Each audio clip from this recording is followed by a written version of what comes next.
No início, essas doenças são muito parecidas, dão sintomas gerais, prostração, né, um mal-estar geral, mas tem alguns sintomas que podem me dar uma pista que é alguma coisa ou outra, né? Como essas pessoas portadoras dessas doenças crônicas podem se proteger num ambiente com alto risco de infecção, já que tem alguém que se manifestando com a doença? O que a gente tem observado é que as doenças não estão seguindo tão certinho a sazonalidade, né? Você já se confundiu com gripe, Covid-19, influenza, resfriado, dengue? Descubra como diferenciar esses sintomas virais no episódio de hoje. Vamos discutir muitos aspectos associados a essas doenças virais.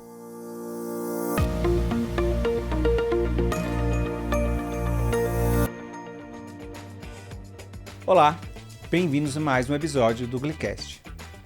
Hoje nós vamos discutir um tema super interessante. Na verdade, interessante para a saúde das pessoas, para pacientes que têm doenças crônicas, para pessoas que não têm, para médico, para quem quer saber sobre saúde. E a gente vai discutir um tema super relevante na prática, do dia a dia, que são as infecções virais. Infecções essas que muitas vezes levam à confusão do diagnóstico. O desafio passa por aí. Um paciente pode estar com a doença chamada H1N1, a influenza, um resfriado comum, Covid-19, dengue. Todos são doenças virais que têm um potencial similar início e que podem levar a uma confusão no diagnóstico. E que hoje nós vamos discutir sobre quando é o melhor momento para ir procurar o médico, qual o melhor exame, se existe exame, qual o momento que eu devo me preocupar, que eu devo voltar no pronto-socorro, qual o momento que tem risco de internação ou alguma complicação associada a doenças essas que estão aí no nosso dia a dia. Para isso, para essa discussão, hoje, para tentar desmistificar, eu tenho a honra de ter comigo hoje a doutora Vanessa Truda. Ela é médica infectologista e que vai trazer para a gente insights e informações importantes para a gestão dessas doenças. Bom, primeiramente, queria agradecer Vanessa por participar do nosso Glicast e queria fazer uma pergunta para você responder para os nossos, quem está vendo e ouvindo a gente. Quem é Vanessa Truda? Em primeiro lugar, gostaria de agradecer muito ao convite. Eu sou uma médica infectologista com 10 anos de formação, 8 anos atuando na infectologia, trabalhando na linha de frente, tanto em hospital público como privado. E é isso, hoje vamos conversar sobre esses pontos tão importantes. Legal. Acho que para início, eu acho que a dúvida de todos e que a gente vê de muita gente que conversa com a gente aqui nos comentários do Glicast, o início da doença é muito similar. Como é que eu consigo diferenciar que eu estou com um resfriado comum, uma gripe associada à influenza, se é H1N1, se não é, se é Covid, se é dengue? Como é que eu consigo, nesse início principalmente, diferenciar os sintomas? É isso mesmo, né? No início, essas doenças são muito parecidas, dão sintomas gerais, prostração, né? Um mal-estar geral, mas tem alguns sintomas que podem me dar uma pista que é alguma coisa ou outra, né? Por exemplo, na dengue. Dificilmente eu vou ter um quadro respiratório na dengue. Aí a gente vai ter mais aquela dor articular, dor no corpo, dor no fundo do olho, manchas pelo corpo. Nos quadros já de gripe, às vezes é um pouquinho mais difícil de diferenciar, né? Covid, influenza, mas geralmente na influenza eu vou ter febres mais altas, no Covid eu posso ter perda do paladar, perda do olfato. Então, algumas coisinhas vão me levando a um diagnóstico ou outro, mas às vezes é necessário a gente se aprofundar mais para conseguir diferenciar, né? Esse ponto que você trouxe, eu acho que é importante e é a dúvida de muitos, né? Tá bom, eu estou com sintomas iniciais, virais, né, inespecíficos nesse primeiro momento. E muitas vezes, então vou fazer o exame. E aí eu sinto que muitas vezes precisa de exame sempre. E a janela do exame, a gente aprendeu muito isso com o Covid, né, principalmente para esses exames sorológicos, né? Qual que é o melhor momento de dosar um ou outro? Muitas vezes, eu dosei, deu negativo, depois deu positivo. E o que é comum. Então, assim, primeiramente, precisa de exame sempre?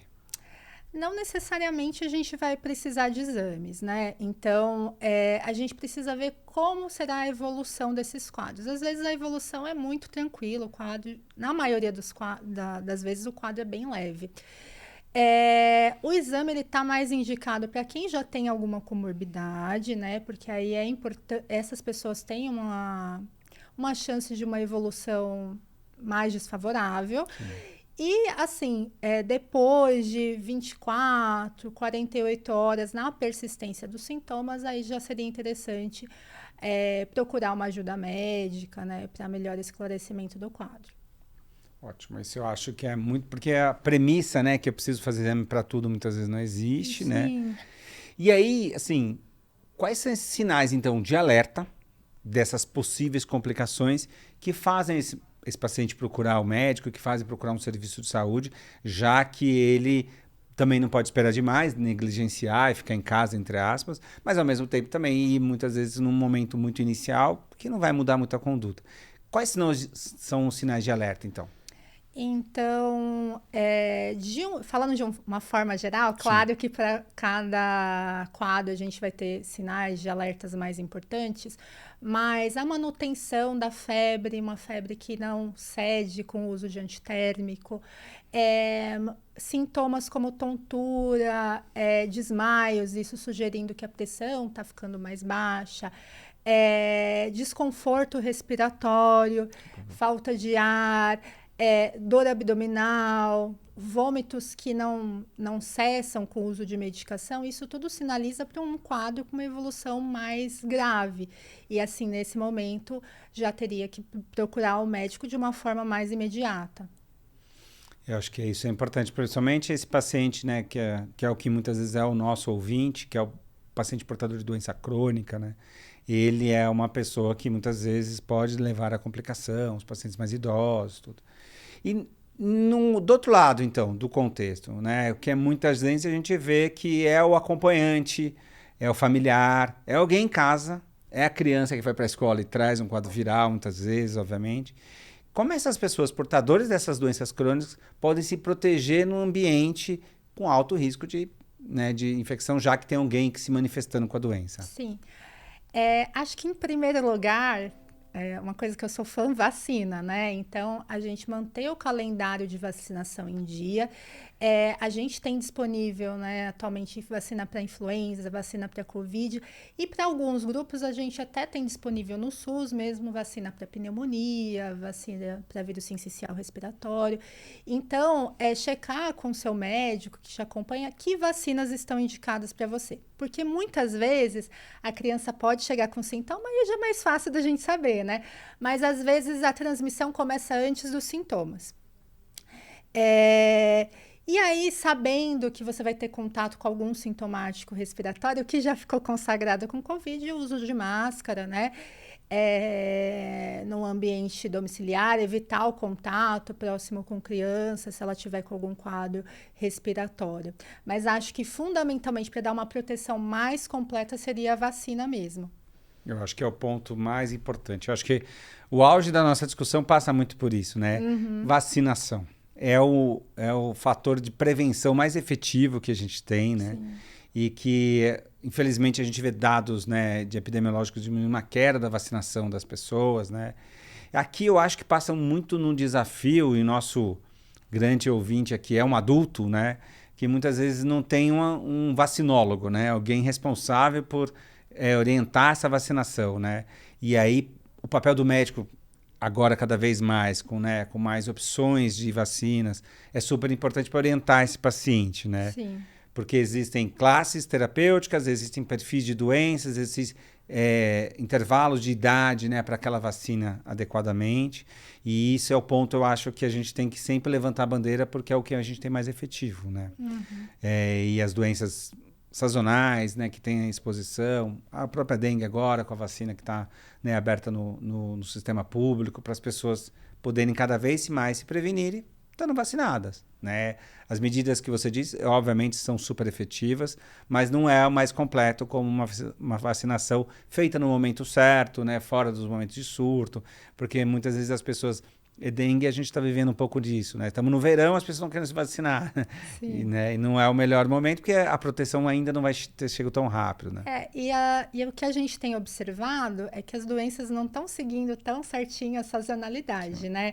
A gente vê, classicamente, a gente via mais as infecções respiratórias no período de outono e inverno, mas a gente vê que tem bastante paciente com influenza, com Covid. A dengue também, com essas questões ambientais, a gente viu ano passado, passado aquele período do verão, a gente teve bastante caso durante o inverno. Então, é uma proteção que tem que ficar para a vida toda, né? Como você falou, o que assusta a gente ver, né? Só nos períodos de epidemia, quando a gente teve a pandemia do Covid, todo mundo foi se vacinar, mas depois que isso vai ficando menos à tona, as pessoas vão esquecendo de fazer os reforços, né? Com relação à dengue, agora que teve uma produção maior de vacina, o pessoal foi esquecendo de procurar, ou tomou só uma dose e depois não buscou a segunda dose. Então, é um cuidado que a gente não vê na hora, mas um cuidado que fica, né, posteriormente. Excelente. Eu acho que o recado desse episódio é esse, né? Que as pessoas podem se prevenir. São doenças que estão aí, como, né, você mesmo disse, não são sazonais. E aí, pensando no paciente portador de diabetes, de obesidade, de hipertensão, de alguma doença crônica não transmissível, por que essa população é considerada população de risco? Quais são as diferenças que existem de uma pessoa que não é portadora dessa doença quando ela tem contato com uma doença viral, qualquer uma dessas que a gente disse? Então, pelo mecanismo, né, da doença, eles têm uma facilidade de o agente etiológico, né, do vírus, ele conseguir invadir mais o organismo, né? Eles têm uma inflamação no organismo e aí tem um potencial maior da gente ter as complicações. Então, por exemplo, na influenza evoluir para uma pneumonia bacteriana depois. No Covid, fazer um quadro pulmonar, não só mais de via aérea alta. Na dengue, evoluir para as formas hemorrágicas. Então, é sempre um grupo que a gente tem mais atenção quanto à evolução. Talvez fazer um acompanhamento mais próximo, né? Nesses casos. Acho que é super importante. Aqui entra um desafio para os médicos, para os pacientes, que é o chá da avó, né? Então, assim, num paciente, o quanto a automedicação é segura, quanto que a gente muitas vezes pode estar, vamos dizer assim, mascarando complicações ou a evolução da doença com as medicações.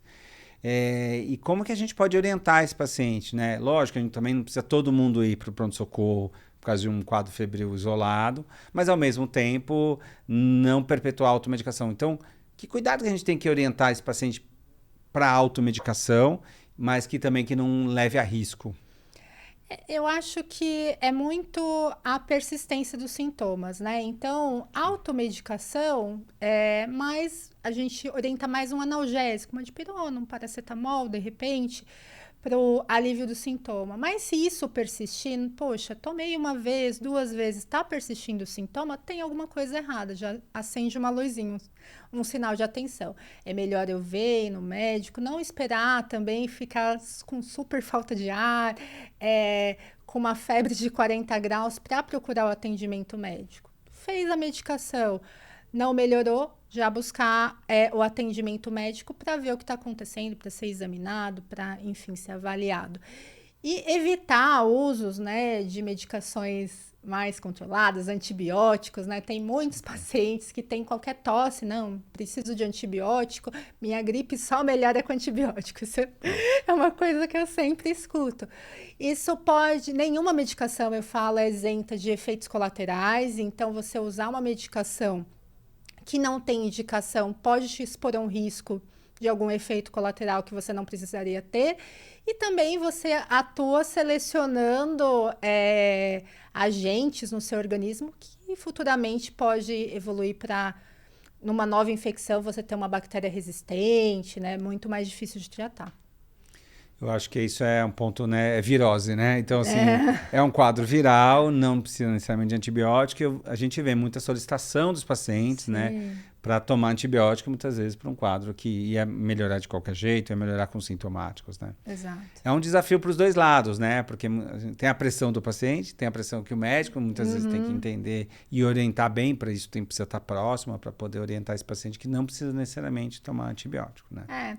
Acho que às vezes falta isso da gente, né? De orientar, falar como que vai ser a evolução da doença, né? Por exemplo, na dengue, né, que foi uma das citadas. Depois que baixar a febre, é um momento que você tem que ter atenção, porque você pode piorar um pouco dos sintomas, né? Às vezes o paciente, poxa, eu não tô tendo mais febre, mas eu tô me sentindo bem pior. Para que ele consiga identificar os sinais do corpo dele e, com isso, buscar a gente quando necessário, sabe? E a mesma coisa para gripe, orientar que vai melhorar com ou sem o antibiótico, né? Não é a intervenção do antibiótico. E o que malefícios isso pode trazer para ele, né? Com certeza.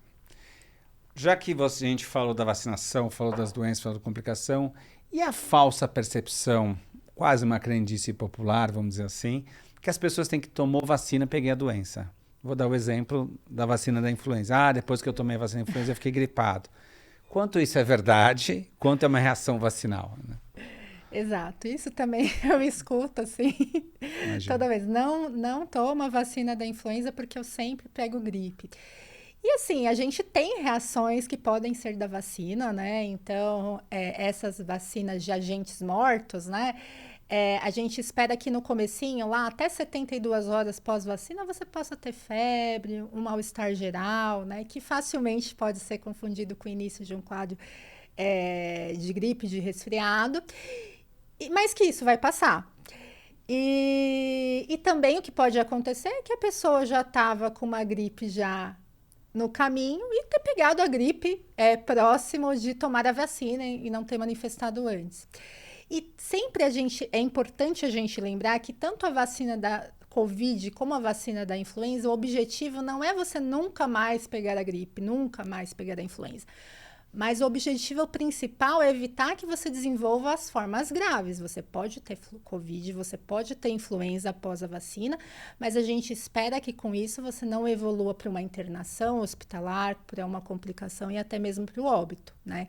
Então, a vacina é super importante. Você pode ainda pegar gripe depois, geralmente não logo, ter essa coincidência de pegar logo, mas o importante é frisar que ela vai te proteger contra complicações graves. Esse é o objetivo das vacinas. Ótimo. Você trouxe pontos super relevantes para a prática, né? Acho que as pessoas têm essas falsas percepções. Sim. E o nosso objetivo aqui é informar e tentar trazer informações para isso. Bom, temos mais um fim do nosso episódio. Eu queria agradecer muito a doutora Vanessa e queria que você falasse algumas mensagens finais ou o ponto mais importante que você quer deixar de recado para quem está vendo e ouvindo a gente. Acho que a primeira mensagem é a importância da vacinação. Então, não deixe de se vacinar, de completar as doses da vacina. Se ela é indicada em 2 doses, é porque é importante para ela ter a eficácia dela total, você tomar as 2 doses. Seguir o que é recomendado para o seu grupo de risco, né? Se tem diabetes, tem uma recomendação específica, hipertenso, enfim, conversar com o seu médico sobre isso para ele te orientar. A importância da gente saber os sinais de alarme das doenças, né? Então, de repente, se você não está persistindo os sintomas, ou se tem sintomas como tontura, sensação de desmaio, falta de ar, dor abdominal, sangramentos, procurar não esperar a evolução para procurar um atendimento médico.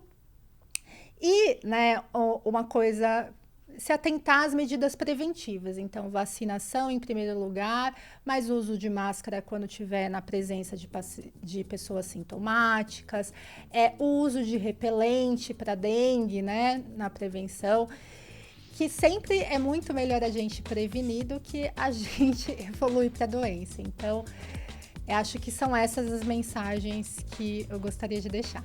Excelente, mensagens super importantes. E para quem não conhece, o Glic é o primeiro aplicativo de cuidados com diabetes do Brasil. E o mais importante, ele é 100% gratuito.